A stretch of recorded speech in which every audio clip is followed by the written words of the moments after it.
ఎలాంటి చర్చలు జరగకుండానే పార్లమెంట్ వర్షాకాల సమావేశాలు వాయిదా పడ్డాయి, నిరవధికంగా వాయిదా పడ్డాయి. సార్, ఈసారి చూసుకుంటే కనుక లోక్సభ, రాజ్యసభల్లో ప్రొడక్టివిటీ చాలా భారీగా పడిపోయింది. లోక్సభలో 19% మాత్రమే, రాజ్యసభలో 39% మాత్రమే. ఇంత తక్కువ ప్రొడక్టివిటీ అనేది చాలా అరుదుగా చూస్తూ ఉంటాం. సో ఈ పార్లమెంట్ సెషన్ జరిగిన తీరు మీద మీ కామెంట్స్? అంటే జరిగిన తీరు ఆవేదనకరం. మీకు ఇది ఇంకా వాస్తవం ఇంతకన్నా తక్కువ. నేను పిఆర్ఎస్ లెజిస్లేటివ్ రీసెర్చ్, మీరు మీడియాలో వచ్చింది కోట్ చేస్తున్నారు. పిఆర్ఎస్ లెజిస్లేటివ్ రీసెర్చ్ ప్రకారం అయితే లోక్సభ 15%, రాజ్యసభ 33%. అయితే ఇది కూడా ఇన్ టర్మ్స్ ఆఫ్ టైం. మీకు టైం అనేది ప్రొడక్టివిటీ కాదు. టైం అనేది ప్రొడక్టివిటీకి ఒక వన్ ఆఫ్ ది ఇండికేటర్స్ మాత్రమే. కాస్త టాంజిబుల్, క్వాంటిఫైయబుల్ ఇండికేటర్ కనుక టైం చెప్తూ ఉంటారు. సో టైం లాస్ట్ బట్టి ప్రొడక్టివిటీ లాస్ట్ అనేది 100% కరెక్ట్ అని చెప్పలేము.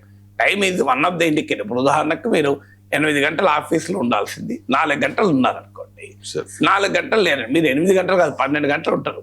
ఒక స్క్రిప్ట్ రాయరు, ఒక ప్రోగ్రామ్ చేయరు.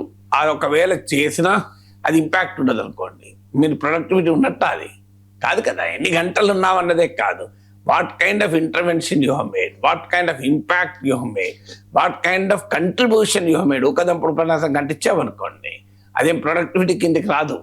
అందువల్ల ప్రొడక్టివిటీని జడ్జ్ చేయడానికి టైం ఒక్కటే క్రైటీరియాగా తీసుకుంటేనే 15% లోక్సభ, 33% రాజ్యసభ. బట్ టైం ఒకటి క్రైటీరియా ఎప్పుడూ కాదు. ఒక సభ్యుడు, ఆ సభ్యుడు ఏమి కంట్రిబ్యూట్ చేశాడు, quality of the work is also important కదా.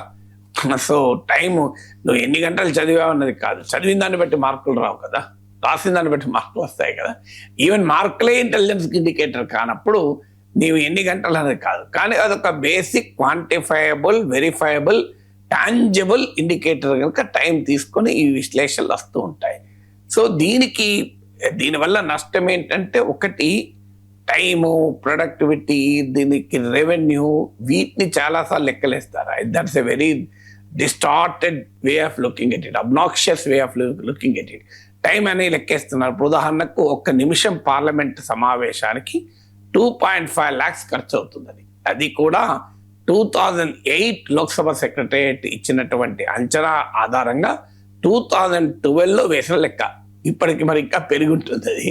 ఆ లెక్క ప్రకారం చూసిన time last in the session, ఈ వర్షాకాల సీజన్లో టైం లాస్ట్ విలువ 130 crores లెక్కేశారు. కానీ that is a one way of looking at it. కానీ అసలు సమస్య ఏంటంటే, what do we expect from parliament? Parliament అనేది ఇప్పుడు ఒక క్వశ్చన్ అవర్ లాస్ట్ అంటే ప్రజల తరఫున పార్లమెంట్లో మంత్రుల్ని అడగాల్సిన ప్రశ్నలు పోయాయి కదా. 0 hour లాస్ట్ అంటే, ఒక రూల్ 377 లాస్ట్ అంటే ప్రజల తరఫున ఒక urgent issue of public importance దేశం, ప్రభుత్వం ముందు, ప్రజల ముందు, సమాజం ముందు ఉంచే అవకాశం పోయినట్టు కదా. ఒక బిల్లును కూలంకుషంగా చర్చించకుండా పాస్ చేస్తే ఆ బిల్లు ఒక గ్రేట్ ఇంజస్టిస్ చేసినట్లు కదా. ఇప్పుడు ఇవాళ ఎన్ని బిల్లులను ఎలాంటి చర్చ లేకుండా అయిపోయాయని వచ్చింది కదా మన పేపర్లలో. సో ఎలాంటి చర్చ లేకుండా ఆమోదిస్తే దానివల్ల కలిగేటువంటి నష్టం మామూలు నష్టం ఉండదు కదా. పార్లమెంట్ ఉన్నదే కదా స్క్రూటినీ, అన్నిటికీ మించి ఒక పార్లమెంటరీ అకౌంటబిలిటీ నాశనం అయిపోతుంది కదా. మరి దీనికి ఎవరు బాధ్యులు? భారతదేశంలో ఉన్న parliamentary democracy, Kaul and Shakdher అనే పుస్తకం ఉంటుంది. It is considered as a guide, Bible of parliamentary procedures or Bhagavad Gita parliamentary ప్రొసీజర్స్గా భావించాలి మనం. అది Kaul and Shakdher. So Kaul and Shakdher parliamentary procedures పుస్తకంలో చెప్పిందైనా మీరు ఏ గ్రేట్ పార్లమెంటేరియన్స్ అనుభవాలని చెప్పండి. బేసిక్ థింగ్ ఏంటి, ప్రొసీజర్ ఏంటంటే, it is a government which is first responsible. ఎందుకంటే prime minister is the leader of the house, సభా నాయకుడు ప్రధానమంత్రి, బిజినెస్ అడ్వైజరీ కమిటీని గైడ్ చేయాల్సింది ప్రభుత్వం. అందువల్ల మొదటి బాధ్యత ప్రభుత్వం పైన ఉంటుంది. కానీ ప్రభుత్వం ఏం చేస్తోంది, చర్చకు చాలా రోజులు అంగీకరించరు, చివరకు అంగీకరించిన తర్వాత కూడా చర్చను పక్కదారి పట్టిస్తారు. ఉదాహరణకు నీట్ ఎగ్జామ్ పేపర్ లీక్ పైన, సివిల్ విద్యార్థుల ప్రొటెస్ట్ల పైన పార్లమెంట్లో చర్చ జరగాలని ప్రతిపక్షాలు డిమాండ్ చేశాయి.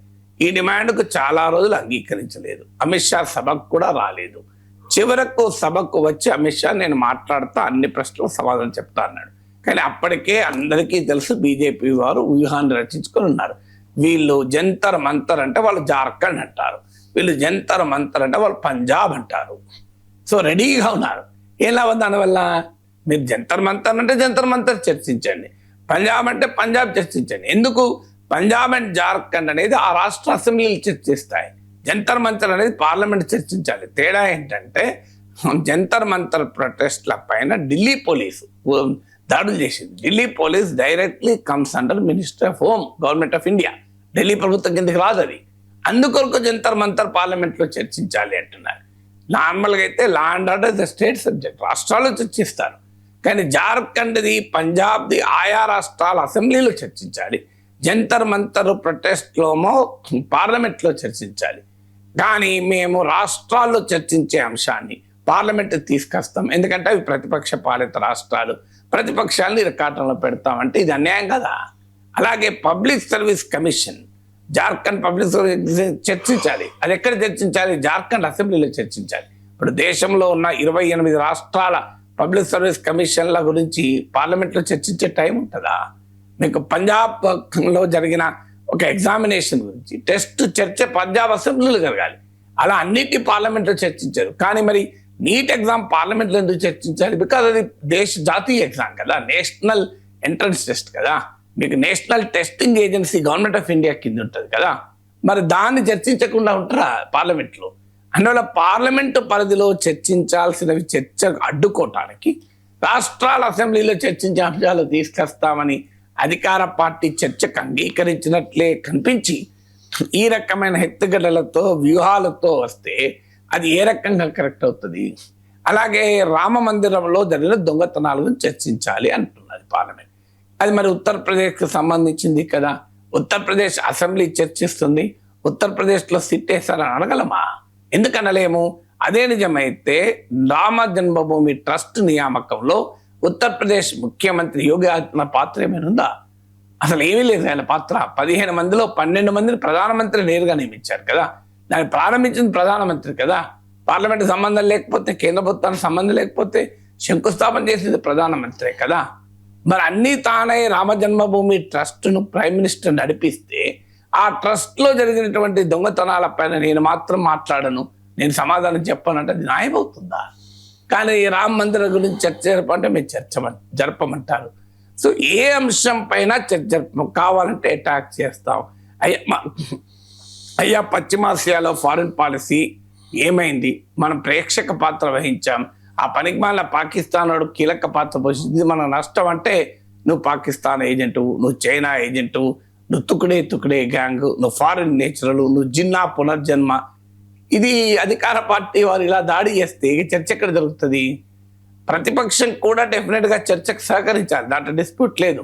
ప్రొలాంగ్ డిస్రప్షన్ ప్రతిపక్షానికి నష్టం. నేను గతంలో కూడా మాట్లాడాను. కేవలం అంతా అధికార పార్టీ పైన నెట్టేసి ప్రతిపక్షానికి పాత్ర లేదని అంటలేరు. ఖచ్చితంగా అమిత్ షా అన్ని చివరకు అంగీకరించాల్సి వచ్చింది. చర్చకు వస్తాను, సమాధానం చెప్తాను. అప్పుడు అపోజిషన్ ఒప్పుకోవాల్సిందే. అయితే అప్పుడు వెంటనే మీరు లెక్చర్ ఇస్తే మేము వినడానికి లేమన్నారు. లెక్చర్ ఇస్తారని తెలిసే కదా మీరే అడిగారు. ఇప్పుడు అపోజిషనే డిమాండ్ చేసింది అమిత్ షా రావాలి పార్లమెంట్కు, అమిత్ షా ఆన్సర్ ఇవ్వాలి అని. మరి ఆన్సర్ ఇస్తా అన్నప్పుడు వద్దు నీ లెక్చర్ నేను వినమంటే మరి ఎందుకు అడిగారు? మీరే అడిగారు కదా అనే లాజిక్ ఉంటుంది కదా. సో అందువల్ల నిజంగా చెప్పాలంటే అమిత్ షా ఒప్పుకున్నప్పుడు చర్చకు అంగీకరించి ప్రతిపక్షం అమిత్ షా నిలదీయాల్సి ఉండే. డెఫినెట్గా బీజేపీ చర్చను పక్కదారి పట్టించినప్పుడు ప్రజల ముందుకు వచ్చి మాట్లాడాల్సి ఉండే. కానీ ప్రతిపక్షమే డిమాండ్ చేసి దానికి అమిత్ షా అంగీకరించిన తర్వాత మళ్ళీ నీ ఉపన్యాసం పెట్టడానికి మేము రెడీగా లేము అంటే ఉపయోగం ఉంటుందా? అందువల్ల ప్రతిపక్షం కూడా ఆలోచించాలి తన వైఖరిని.